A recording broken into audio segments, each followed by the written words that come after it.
Hey guys, welcome to another episode of the TAS Health and Wellness Show. Today we have with us Dr. Mohan Keshavamurthi, who is a consultant urologist at the Aster Royal Hospital, and he's here to talk about urogynecology. Doctor, thank you for coming here at the TAS studio. Thank you. It's a pleasure to be here in Oman and also to share my perspective of what constitutes the niche specialty of urogynecology. Yes, please go ahead and tell us a little bit more about what urogynecology is. It's where urology and gynecology as individual specialties meet to help women in issues in the pelvis. As you know, only the women can create, the man can only provide. And when she creates in the pelvis, the uterus is like a sandwich between the bladder above and the rectum below. All the three organs are intrinsically related, both anatomically and physiologically. Problem with one causes problem with the bladder, more often, less often the rectum, and this area itself constitutes what is urogynecology, or the study of problems of the female pelvis. Okay, and what are some of the problems that I would be referred to a urogynecologist? Interesting question. The commonest reason is leakage of urine in a woman. It's interesting that 1 in 3 women will leak between the ages of 25 till whenever God lets them live. And it is because of the nature of the leak and the area of the leak, most women are unwilling to approach a doctor in the first place. In this part of the world, 90% of the urologists are men.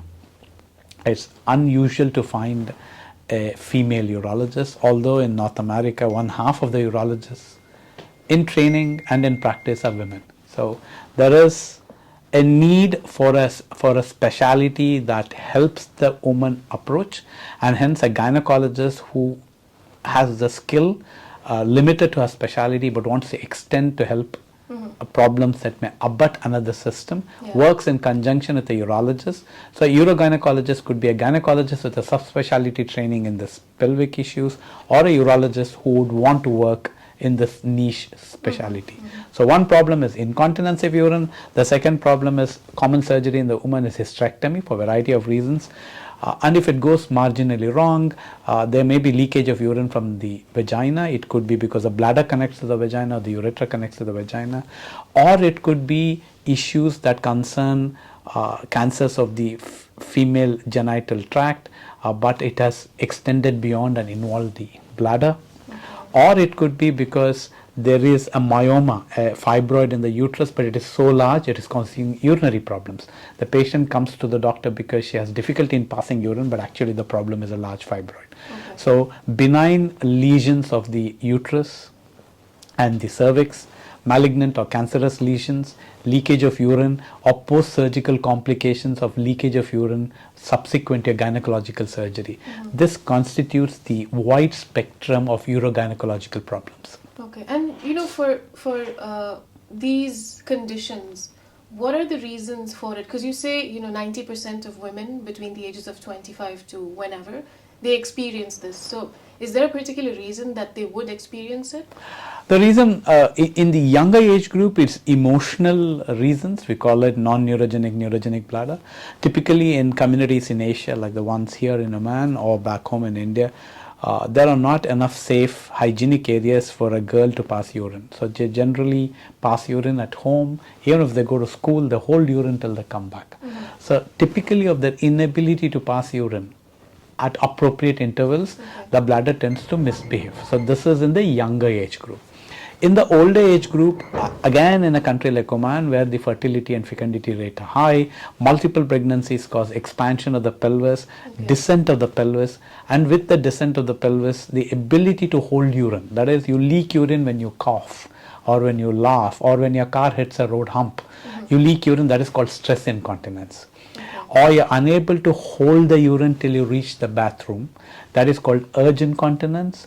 Or like you keep a bucket, you open a tap, you forget to close the tap, the bucket fills and then overflows, that is called overflow incontinence. That is typically seen in postmenopausal women because estrogen hormone controls the sphincter. The sphincter has to be watertight and obey the mind. Opens on command, closes on command.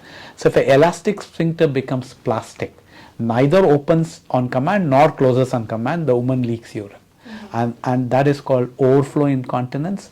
So there are variety of incontinence besides conditions such as stroke, when neurological issues happen, or Parkinsonism, or presenile dementia or Alzheimer's. Then social recognition of not voiding in public is lost. They become like children, and in that case it is neurological incontinence. So it can be stress, urge, overflow, or neurological. So all these reasons will affect the woman at various age groups, and leakage of urine is both a social stigma and limits mobility of the woman, and hence it's important that it is addressed in an empathetic way, and you have to individualize treatment to that particular person. One size doesn't fit all, and hence leakage of urine is a very important symptom that needs to be evaluated and addressed. Okay. Now, say, aside from the neurological factors, you have the dementia and all of that, you're talking about stress and Urge incontinence. So, these two, are they treatable? They are absolutely treatable. The problem that happens is a woman who leaks urine in the Western world approaches the next day an appropriate consultant, who then refers them to a urogynecologist. In our part of the world, both social stigma and the inability to reach the right doctor delays diagnosis. Correct. We probably go to a gynecologist. Absolutely, and then she will treat it to the best of her ability, and when she finds that the patient's problems are not resolved, then she'll look for appropriate care. So in all these patients, a well taken history is the most important step. For a urogynecologist, patients, in talking to the woman, gaining her confidence and finding what exactly is the issue. Does she pass urine incompletely? Is her sleep disturbed by passing urine often? Does she laugh or cough causes leakage? Is it associated to a menstrual period? Has it started after a menstrual period stopped? Menopause was achieved. So a detailed history constitutes the first part, and then you type the type of incontinence. Is it urge? Is it stress? Is it mixed incontinence, a combination of urge and stress, or is it overflow incontinence? Once you have typed the incontinence, then we do something which is very interesting called urodynamic study. What we do is small catheters are put into the bladder, and an electrode is put around the anal canal to represent the sphincter, that which you can control from your mind, so that socially you're continent. Most human beings achieve it between the age of 2 and 3. Now all of us are born fish. We become human when you learn to control urine. Yeah, your parents, your old elders in the family will teach you to hold urine. It's an acquired habit.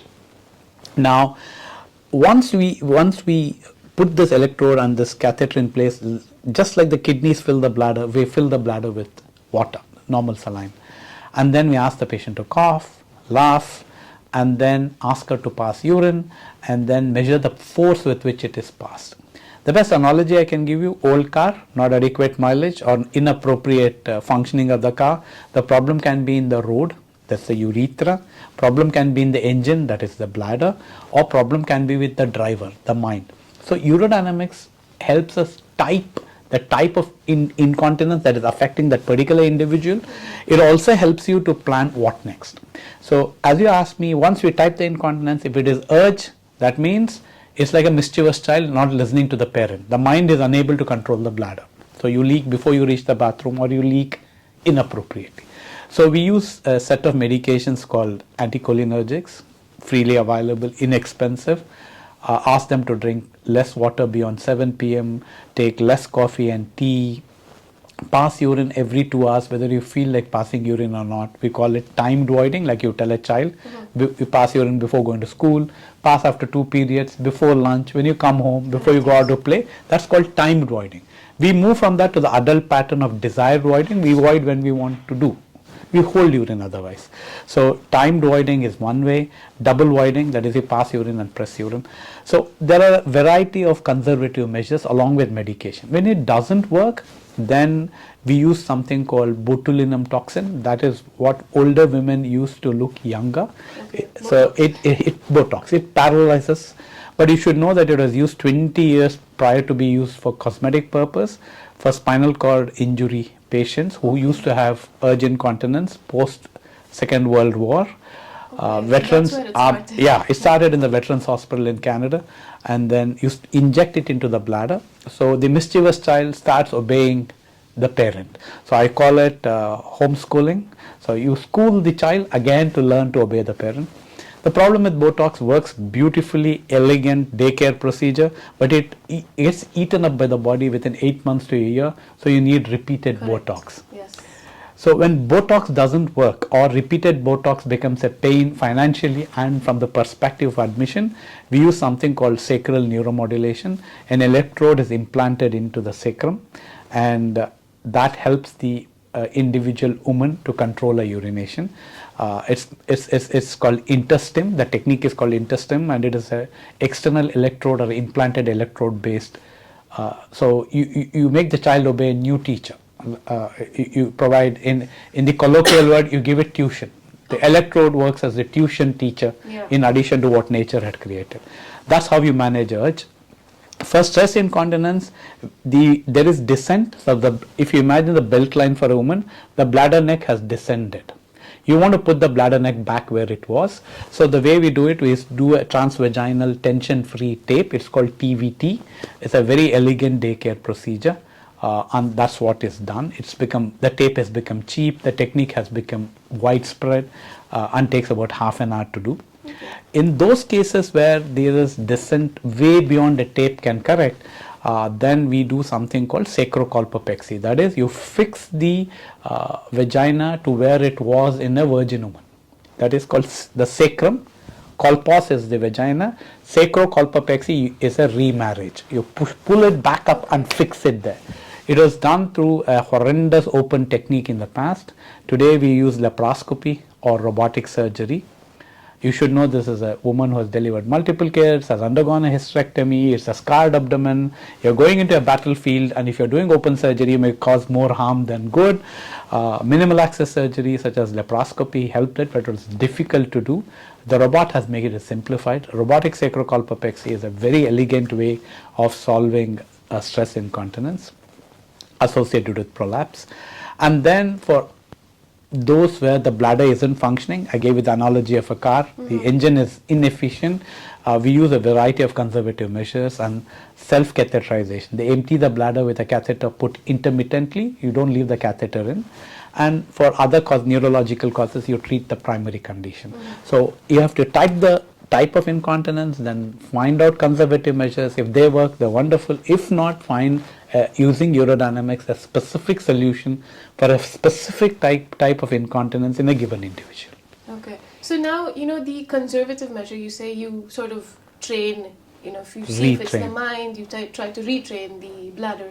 Now, say if that doesn't work, are there any sort of medications that you can have? Anticholinergics. So you give a medication which acts like yoga to the bladder. That is anticholinergic medication. Okay. The problem with these medications is they reduce saliva, they reduce tears. Even if you cry, you don't get tears, and make you feel hot.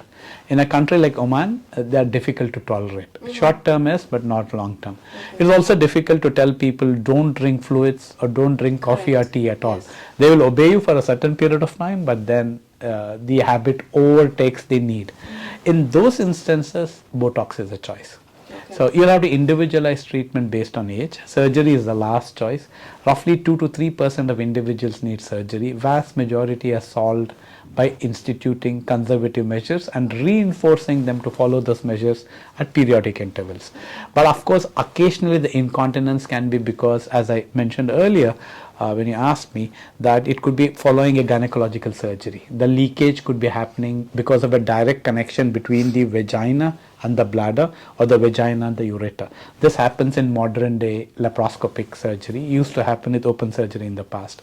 In those cases, again, the robot is a boon, because you have to go back into a scarred field and you separate the bladder away from the vagina, and you put something called the omentum. Omentum is the apron of the human body. It protects the intestine away from it. So you pull this apron and put it between these two. Okay. It's like a new border between two countries at war. So you push the vagina away, you push the bladder away, repair the hole in both of them, which has got connected, and then put omentum in between. The robot helps to do this. If it is the ureter, you reconnect the ureter to the bladder in a natural way. So there are a small proportion of patients who come with leakage of urine because of a surgical complication. That also comes into the ambit of urogynecology. The last interesting area of urogynecology is when, as I said, you have a large fibroid. The problem is in the uterus, but it's affecting the bladder. It's a young lady. She wants a uterus preserving solution. She doesn't want to sacrifice the uterus because she still wants to be a mother. In those areas, again, the use of laparoscopy, minimal access surgery, or robot, you can remove only the myoma or the fibroid and leave the uterus behind. And in those cases where hysterectomy is inevitable, you can do daycare hysterectomy. That is, using the robot or minimal access surgery, you can pull it out of the vagina, no scar, just 3 small band-aids. So a combination of minimal access technique with a laparoscopy or robotic can solve a lot of issues which need surgery for urogynecological issues. But a vast majority of this, which is linked to leakage of urine in a woman, irrespective of age, can be solved with conservative measures. Okay, that's nice. Now, as a lady, I've heard from a lot of people there are certain foods that ladies cannot have because, if they want to bear kids, it affects the uterus, it affects, a lot of workings with the ladies itself. Are there certain foods that, we can stop, that would stop, ladies from having incontinence? See, anything that has sugar in it, even if you are not diabetic, will cause excessive urination. Why? Okay. I call it the bicycle effect. A molecule of excess sugar that has to be sent out of the body needs 2 molecules of water to go out. So it rides a bicycle. So in the diabetics early, when they're diagnosed, it's polyuria, excessive urination. The same thing happens, anything which is sugary or sweet. It is difficult to send it out without pissing it out. And you need a lot more water and a lot more urination. It accentuates leakage. For example, if you have a large volume of sweets before you go to bed, it may spoil your teeth. More importantly, it will wake you up often. If you have alcohol, for example, to send it out, you need a lot of urination to happen to excrete it out. So there are no specific foods that will cause it, but in general, anything that is sweet or sugary or soda will need excessive urination. In my school of thought, there is no food that needs to be avoided. It only has to be rationed. You have to eat small quantities, mix the foods up, and help yourself. The other critical element is estrogen is a dominant hormone in the woman, but unlike the male who has no andropause, there is menopause. So perimenopausal period, you may have to get medications for the dryness that develops in the private parts because of the estrogen lack. That again accentuates the problem with urination. If you have ulcer in the mouth or a problem on the face, you look at the mirror, but all of the body is aging, and there are certain areas where the mirror can't be held, and those are the areas that control your urination. So it's very important for self-examination and seeking help as soon as you recognize something different has happened, causing a disturbance in your daily urination pattern. And finally, what advice other than self-examination and observing your daily patterns, do you have any other advice you would like to give the ladies in Oman? Leakage of urine is not a taboo or a stigma. It is the beginning of a problem, which may be a very minor problem related to aging, or it may indicate a major problem which is hidden behind it. The single best piece of advice I can give you are 2. One, rehabilitation post delivery is essential to prevent urination problems in the long term. And second, ask for help as soon as you find leakage of urine. Leakage of urine by itself is a symptom, but it can be pernicious. Despite this taboo, despite the stigma, asking for educated help is the right way to go, and 90% of the time needs no surgery, no painful maneuver, just realignment of your lifestyle or what you eat or how do you work to get back to a continent state. All right. Thank you so much for talking to us, doctor. It was a pleasure having you here. It was a pleasure to be here today. Thank you. Thank you.